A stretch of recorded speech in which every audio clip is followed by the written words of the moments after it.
আমার এক ভাই প্রশ্ন করেছেন যে ইমাম মাহদী আলাইহিস সালাতু ওয়াস সালাম তিনি কি বাংলাদেশে আসবেন?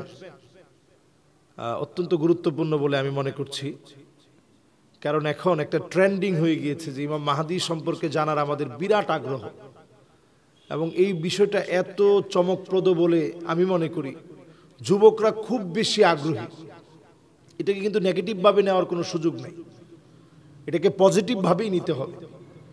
কারণ নবী সাল্লাল্লাহু আলাইহি সাল্লাম 5টা শাসনের কথা বলেছেন। একটা হচ্ছে তাকুনু নাবুওয়াহ ফীকুম মা শা আল্লাহ, একটা সময় চলবে নবুয়তের সময়, নবীজি পৃথিবী থেকে চলে যাওয়ার মধ্য দিয়ে নবুয়ত শেষ। এরপর একটা সময় আসবে সুম্মা তাকুন খিলাফাতুন আলা মিনহাজিন নবুওয়াহ মা শা আল্লাহ তাআলা, আল্লাহ তাআলা যতক্ষণ চাবেন খিলাফত এই পৃথিবীতে আসবে। 32 বছর 6 মাস খিলাফত চলেছে। এরপর নবীজি সাল্লাল্লাহু আলাইহি সাল্লাম আরেকটা শাসনের কথা বললেন, সুম্মা তাকুন মুলুকান আবান, এই পৃথিবীর ভিতরে রাজা বাদশাদের একটা শাসন চলবে।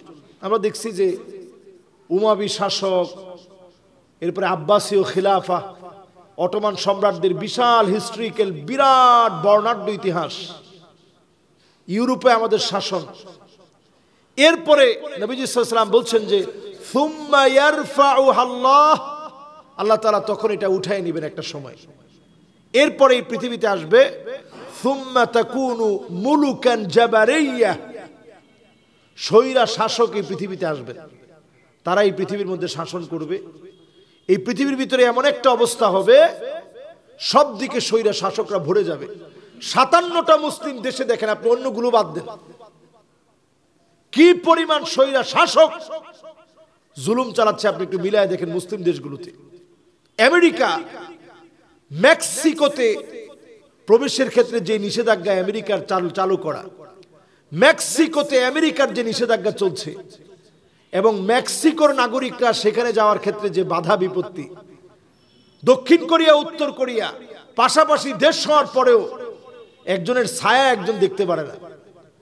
তো পৃথিবীর ভিতরে যখন এরকম স্বৈরা শাসকরা শাসন করবে, এরপরেই নবী সাল্লাল্লাহু আলাইহি সাল্লাম বলছেন একটা সময় আসবে সুম্মা তাকুনু খিলাফাতান আলা মিনহাজি নবুওয়াতিন, আবার নবীজি সাল্লাল্লাহু আলাইহি সাল্লামের সাহাবায়ে কেরামের সেই সোনালী দিনগুলো আবার আল্লাহ তাআলা ফিরিয়ে দিবেন। এই পৃথিবীতে আবার সেই সুদিনগুলো আসবে। এই সুদিন আসবে ইমাম মাহদী আলাইহিস সালাতু ওয়াস সালামের হাত ধরে। এখন উনি কি বাংলাদেশে আসবেন? এই যে প্রশ্নটা আমাদের, যে বাংলাদেশে আসবেন কিনা।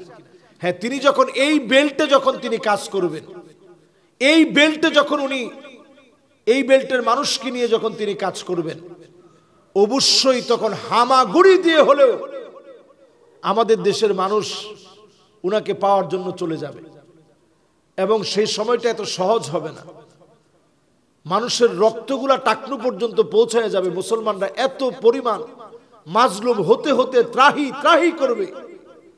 তারপরে আল্লাহ রাব্বুল আলামিন ইমাম মাহদী আলাইহিস সালাতু ওয়াস সালামের আত্মপ্রকাশ ঘটাবেন 40 বছর বয়সে। উনি জন্মগ্রহণ করেছেন কোন জায়গায়, এটা নিয়ে অনেক ধরনের কথা আছে। কেউ বলছেন কারিয়া নামক জায়গায়, কেউ বলছেন মক্কায়, কেউ বলছেন মদিনায়, বিভিন্ন রকমের মত আছে। তো উনি জন্মগ্রহণ করার পরে কেউ বলছেন ইয়ামানে, এরকম অনেকগুলো ভিন্ন ভিন্ন মত রয়েছে। জন্মগ্রহণ করার পরে 40 বছর বয়সে তিনি আত্মপ্রকাশ করবেন।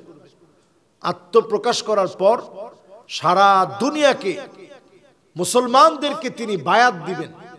লোকেরা বলবে আপনার বায়াত গ্রহণ করব, যদি বায়াত না দেন আপনার গর্দানে আঘাত করব, তারপরেও বায়াত না নিয়ে যাব না। সুবহানাল্লাহ বিহামদিহি। এত পরিমাণ মুসলমানের শৌর্য বীর্য বেড়ে যাবে। সবাই বলবে যে বায়াত দেন, না হয় গর্দানে আঘাত করব, তারপরেও বায়াত না নিয়ে যাব না। সেই সময় আমাদের এই যে আমাদের এই বেল্ট, এই বেল্টের কিন্তু দাম অনেক, এবং এই বেল্টের বড় ভূমিকার কথা নবীজির হাদিস থেকে পাওয়া যায়। আমাদের এই পুরো বেল্ট থেকেই কালো পতাকা বাহিরা বের হবে। যারাই ইমাম মাহদী আলাইহিস সালাতু ওয়াস সালামের সঙ্গে নেতৃত্ব দিবে, ঐক্যমত পোষণ করবে, সারা দুনিয়ার মুসলিম নেতৃত্বের পিছনে কাজ করবে। সুতরাং বাংলাদেশে উনি আসা লাগবে না, বরং বাংলাদেশের এই বেল্টের লোকেরা যারা ঈমান দীপ্ত, যারা মুমিন, তারাই তখন ঐক্যবদ্ধ হয়ে যাবে। তখন তো আজকে যে দেশে দেশে যে কাঁটাতার, একজন আরেকজনের দেশে যেতে পারি না, সীমানার যে দায়বদ্ধতা, কাঁটাতারের যে দায়বদ্ধতা, এই দায়বদ্ধতা দূর হয়ে যাবে। মুসলিম পরিচয়ের কারণে সব জায়গায় আপনার পারমিট থাকবে, আপনি সব জায়গায় ঢুকতে পারবেন। তখন তো আপনার কোনো সমস্যা নেই। সারা দুনিয়ার সব ভূখণ্ড আপনার। ইউসলিহুল্লাহু লাহু লাইলাতান ওয়াহিদা, এক রাত্রির ভিতরে মুসলমানরা আবার সোনালী দিন পেয়ে যাবে। তো সোনালী দিন যদি মুসলমানরা পেয়ে যায়, তখন আপনার বাংলাদেশে তো ওনার আসতে হবে না, বরং আপনি চলে যাবেন। সারা দুনিয়ার একটা নেতৃত্ব তৈরি হবে। আল্লাহ রাব্বুল আলামিন সেই সময় শুধু মুমিনদেরকে কবুল করবে, মুনাফিকদেরকে না। ইমাম মাহদী আলাইহিস সালাতু ওয়াস সালাম হচ্ছে কিয়ামতের আলামতের ছোট আলামতের শেষ। উনি কিন্তু বড় আলামত না, ছোট আলামতের শেষ। আমরা ছোট ছোট যত আলামতের কথা বলতেছি সবই প্রায় চলে আসছে, শুধু ইমাম মাহদী আলাইহিস সালাতু ওয়াস সালাম বাকি আছে।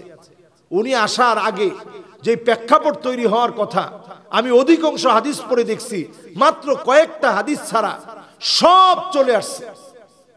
তার মানে উনি আসার সময়টা একেবারে সন্নিকটে। আল্লাহ রাব্বুল আলামিন ঈমান নিয়ে বাতিলের মোকাবেলায় আল্লাহ তাআলা আমাদেরকে প্রস্তুত থাকার তৌফিক দান করুক। আসসালামু আলাইকুম ওয়া রাহমাতুল্লাহি ওয়া বারাকাতুহু। Noor TV 24, Wind of Peace.